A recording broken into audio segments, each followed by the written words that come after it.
I mean, I think in some ways Katie's heartbroken that the occupation has made Maddie more of a moral relativist than she already was. Um, you know, Katie knows her sister, and she knows that in addition to being a wonderful human being, she can also be selfish, and she can be. Her fears can drive her to do things that maybe even she wishes she didn't. I think the betrayal is a real knife in her heart, but I don't think it's enough to make her turn her back on her sister forever. I think she desperately wants to find Maddie some way, somehow. Um, but I don't think she's willing to stick her neck out for her in the same way she was before, because her sister tried to have her, basically killed.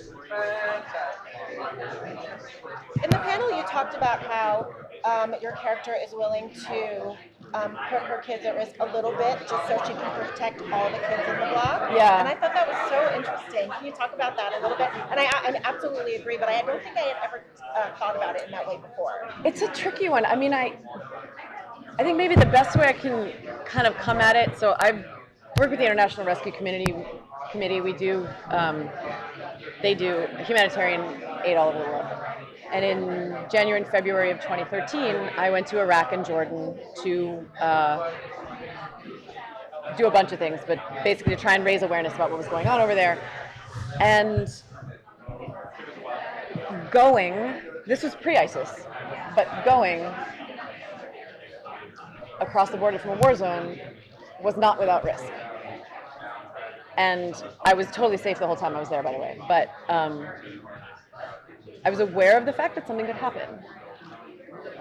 And I suppose you could argue that's an irresponsible thing to do as a mother, because I only had one kid at the time, but that would have put my daughter in a terrible situation. At the same time, I just don't believe, and I don't think Katie does either, that you can live bounded by those kinds of fears. Otherwise, you're not going to live a life that has any kind of impact.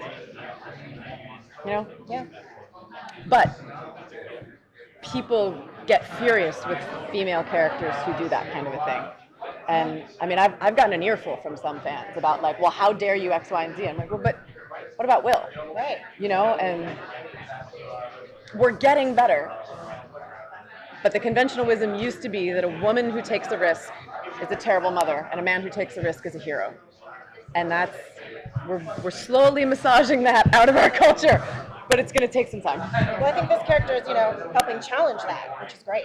I think so, because she's written to be as heroic as she is flawed, and so is Will. And I think there's something great about presenting the fact that these are two fully articulated characters with their own ethical issues that are both held accountable for mistakes and are both kind of lionized for making courageous decisions, which is refreshing. So the website I write before is called Brazen Women, and I would like how you would define being a brazen. I mean, unfortunately, I think being a brazen woman just means claiming all of the rights and privileges of maleness and not apologizing for it. And I don't say that in any way that's strident, but I mean, it's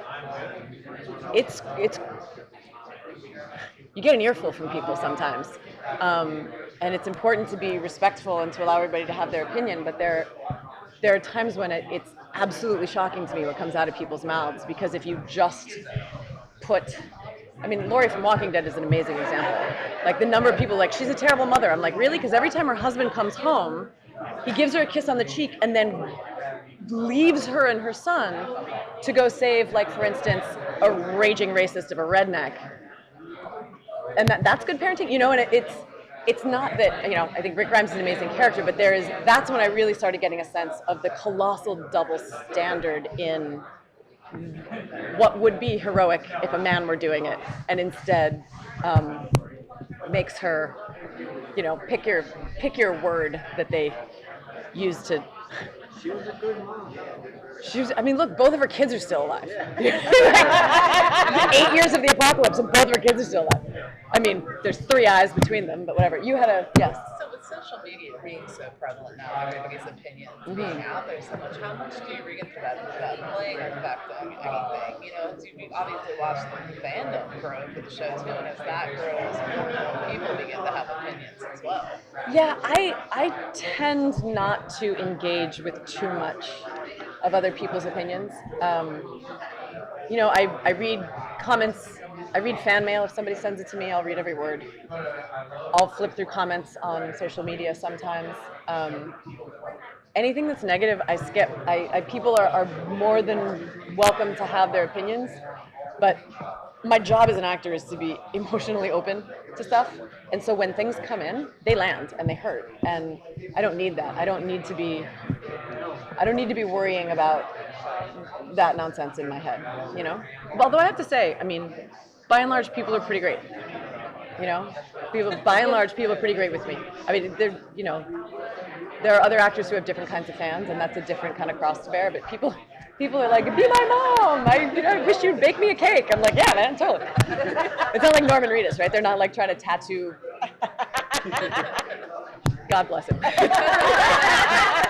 The number of times he's been like, "Somebody just gave me another bag of squirrel meat." I'm like, "Ooh!" All right. Thanks, guys.